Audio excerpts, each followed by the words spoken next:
What is up, my lovely D2D fam, my D2D squad? It's your boy Drip back on another video. In today's video, I got some Swordsoul heat for you guys. I told a lot of y'all that I was spicing up some Swordsoul to make it more playable in this format, because one thing Swordsoul is it's too fair. It enjoys the interaction with your opponent and enjoys the interaction with their deck, and well, we gotta take away the interaction. A lot of it is straightforward. Um, not like a lot of Swordsoul is just straight like standard, but depends on the tech cards in the main deck. Like like 1 second cards is basically what sets them apart. Um, but this is the list that I've been working on for a while. I think I've tried a couple of different versions even before it got really popular, like which we'll talk about when we get there. Like the Super Poly version. I was working on that and I was playing that before anybody else was. I decided not to go that route because I feel like it took away too much utility from your your extra deck, and the extra deck is where this deck really shines, to be able to grind, attempt to grind, and play through as much as possible, and just keep chugging along, just being gassed out. So I took the Super Poly part out. I was like, what else is kind of not fair? And I was like, oh, okay, well, that's not fair. Let's play that. And you'll see it as we go along. But yeah, this is the list I've been working on for a while. Um, I really enjoy it. Ever since I played Swordsoul that one time with my teammate Tanner's deck, and I made the list and I looked into it because a couple people were asking for a profile at the time. Ever since I made that profile for the people, like I've really gotten obsessed with this deck. Simp for Muyi, you know. Uh, but the deck itself, I really enjoy it. I love the deck. So I take a lot of pride in this list that I made for you guys. Hopefully, you guys like it too. I was going to take this to the sneak peek event, but for the current meta that I was going to, I couldn't do that and feel comfortable.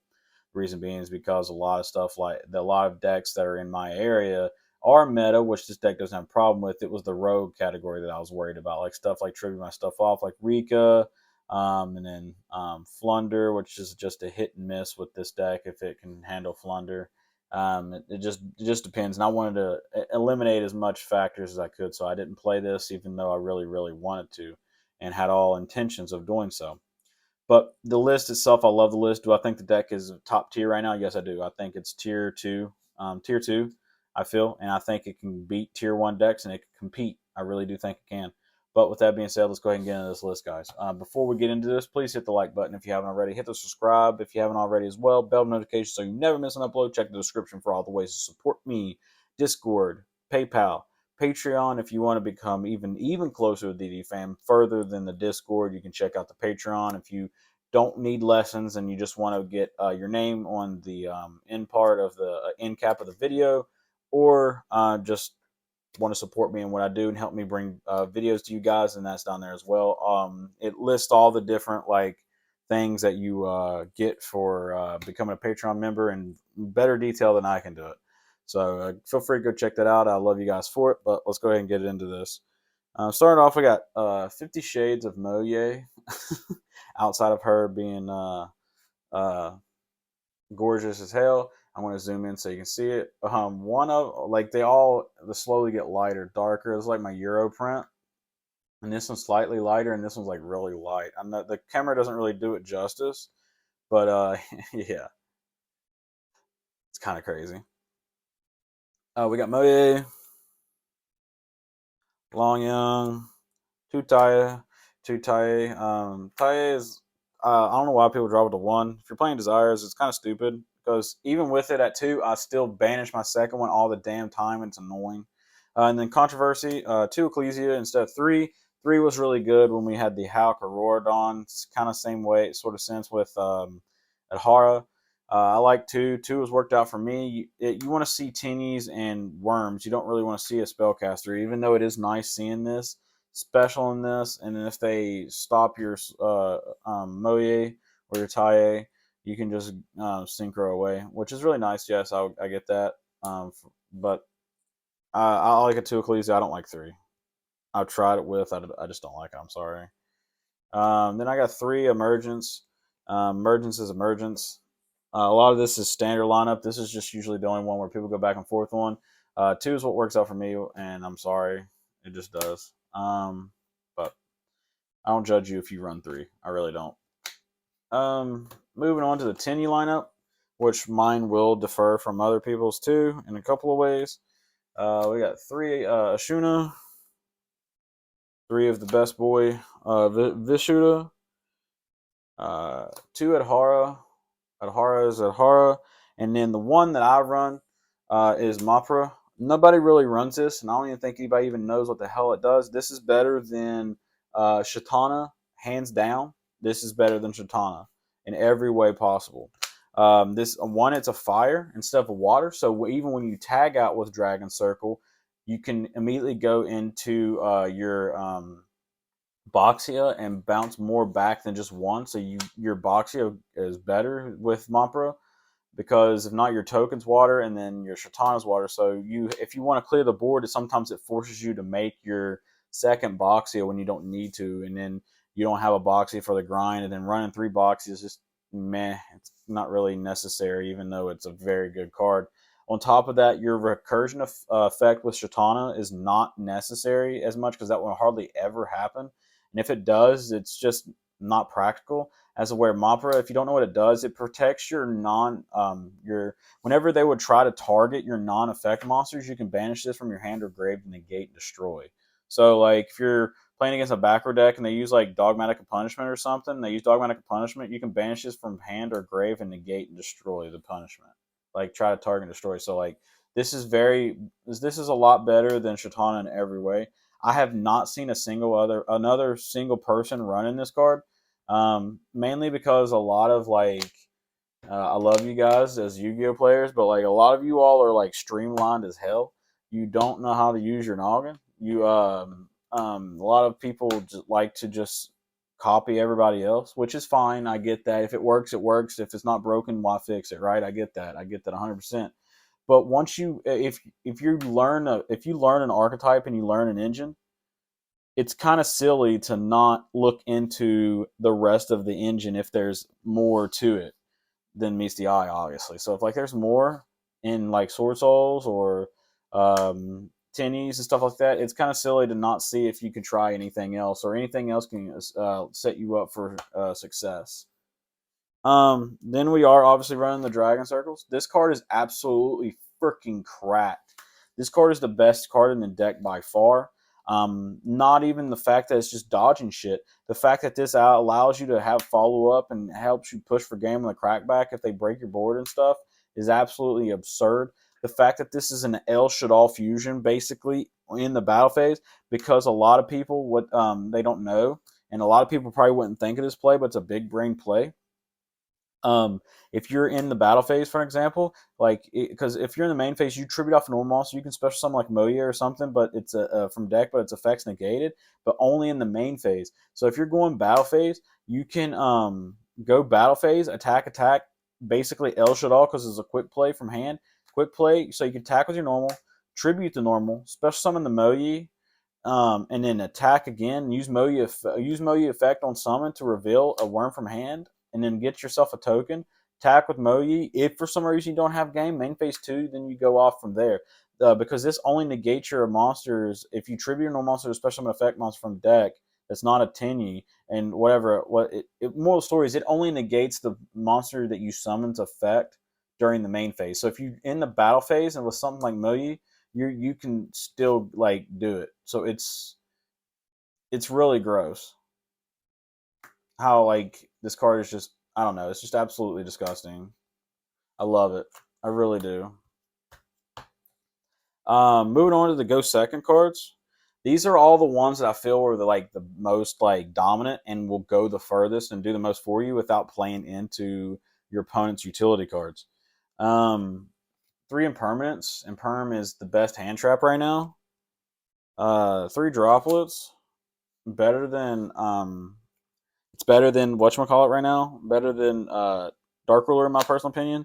And you can't really say, oh well, Swordsoul can't really discard nothing. Yeah, you can if you time your stuff properly. Like for example, if you hard draw this for turn and you're going second, this, then Dragon Circle. Once you use Dragon Circle, you can use this, then Dragon Circle, and then chain this if they don't have nothing, send this and the Dragon Circle away.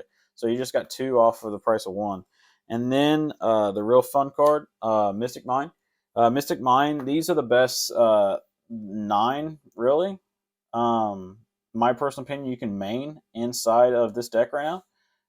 Mystic Mine is very disgusting. This deck can play under Mystic Mine so freaking well. And there's some situations what's really cheeky, I will tell you. If you go Mystic Mine and they hand trap you, but you can still make 1 Synchro or a Tenyi or something, and you have Circle, you can sit it. And let's say you have Shishao and that's all you had, and you lock yourself under Mystic Mine. You wait for them to overcommit, and then you can let them overcommit, save the Shishao until they overcommit body count wise, and then you just use the Shishao to negate something important that would add a follow up or a consistency card.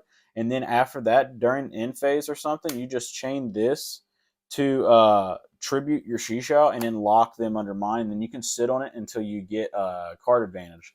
It's really disgusting.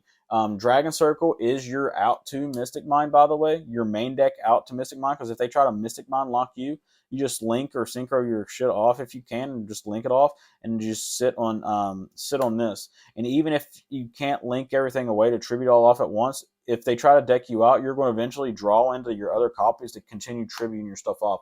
That's why like 3 Monk is necessary in this deck. You can't get away with 2. You just can't. And then the last 2 hand traps is Nibiru. These are the best ones, best hand traps to play. I never really missed the 3rd Nibiru, but if you wanted to run a 41st card, because my list is 40 cards, if you want to run 41, run 3rd Nib. If you want to run 42, you can run a 3rd Ahara. 3rd Ahara and a 3rd Nib put you at 42, but I like to try to keep my Swordsoul list at 40, but that's just me. These are the best go second card / hand traps for the Swordsoul, and every single one of these just always overperforms for me in this format. But yeah, moving on to the rest of the generic cards. 2 Desires, because it's free, needs to be at 3. 1 Called Back, Sacked by the Grave. Instead of Called by the Grave, it's Sacked by the Grave. And then the 1 Blackout. That's it for the main deck. It's 40, clean 40. I like to keep my Swordsoul list at 40. I already told you that. But let's go on to the extra deck. Extra deck's going to be streamlined as hell, basically. Best ones that I think for this format. 3 Monk. If you're not playing 3 Monk, you're playing the deck wrong, and I love you, and I don't really normally like to say that to people, but I will say that about Monk. That's another reason why I don't like the Super Poly version, because it makes it to where you have to cut out utility cards for your deck, and so a lot of people cut the Tenyi, even though I wouldn't. The ones that I did cut when I was running, I will be truthful. The ones that I cut was I cut the Berserker, and I cut the what's his name? Yazi. But Yazi comes up way too much because he can't be targeted, and he helps you clear the boards faster if you don't draw Dragon Circle. Like, if you don't draw Dragon Circle and you can't get the Mapra, then your Yazi has to put in some significant work for you. So that's why I opted not to run that version. Then we run the 1 Shaman, because it's better than Summit in certain ways. I mean, you can run this and Summit and have a lot of follow-up, but I didn't have room for Summit, even though I do like that card, even though a lot of people don't. I know, I'm weird. And then what's necessary is the Light Charmer, because Nibiru is a card, and Nibiru is arguably the best monster hand trap this format. My personal opinion, it's better than Bell and DD Crow by a long shot. That's just my personal opinion. I'm sticking to it. So if they nib you, which this deck plays into nib a lot, definitely when you're trying to get resources and you go the Long Young route, where you get the double draw, basically, they can nib the shit out of you. When they nib you and you have a spare Tenyi in hand, just go Tenyi, and then crash into the nib, and then go search Ecclesia, basically. And then you just go off from there and get Taie or whatever else you need. That's it for the links. Very standard. The only other one I see people running would be the Link 3. Link 3, which is very nice. Definitely if you're trying to play out of Nib, like you're trying to play out of Mystic Mine, rather, You just link all three off, and then it's unaffected basically, and you contribute it off if necessary. Even if you're not trying to play out in mine, in a simplified game state, that card's really good. But I feel like if you have three bodies or a way to get to three bodies, you're just pushing for game anyways instead of going that route. But in my previous build, you did see me run that Link 3, which I do think it's a good card, like I said before, and I think it's a very good option. It's just within a format where Nib is relevant and you want to completely cross all your T's and dot all your I's with your deck. I think the Light Charmer is the better way to go because you're going to cover all your bases where you can go first, you can go second you can go first with this deck in the main deck. You can go second very well with the main deck, and you can play around a lot of hand traps, play through hand traps. But the only issue that you really had was Nibiru. But with the Light Charmer, you're easily playing through that. So that's why I opt to run that, and it ties everything together. Then we got, for the 7, we only got 1 7. We got Yazi. Yazi is Yazi. He does a lot. Definitely can't be targeted. Helps you get your extra bodies that you need. For the 8s, 2 Shishao. 2 Shishao is mandatory. 2 Shishao standard. 2 Boxia. Only need 2. I know a lot of people who do run Mystic Mine. I've seen people run 3. I don't argue with that at all. It's just I think the rest of the extra deck is kind of mandatory, and I don't really have room, so that's why I opt to run 2 Boxia. Boxy is like the best card in this extra deck. 1 Berserker because you need a generic 8 sometimes when you're pushing for game, because sometimes Shishao doesn't really do enough for you besides providing a follow-up. So this is just really good. Definitely against tier limits. It's very good. Protect yourself from Nib and just completely say fuck you to Drytron and to Exo Sisters, because those decks are decks and they are out there. So that's what Chaofeng's for. For the 10s, we got Ching Ying, the Baron de Fleur, and the Long Young, obviously. All these are standard. Not much need to be said about these. Like I said, the extra kind of streamlined, basically. A lot of Swordsoul lists are, but it just basically comes down to the links, or they're, like I said before at the beginning of the video, their version of like utility cards.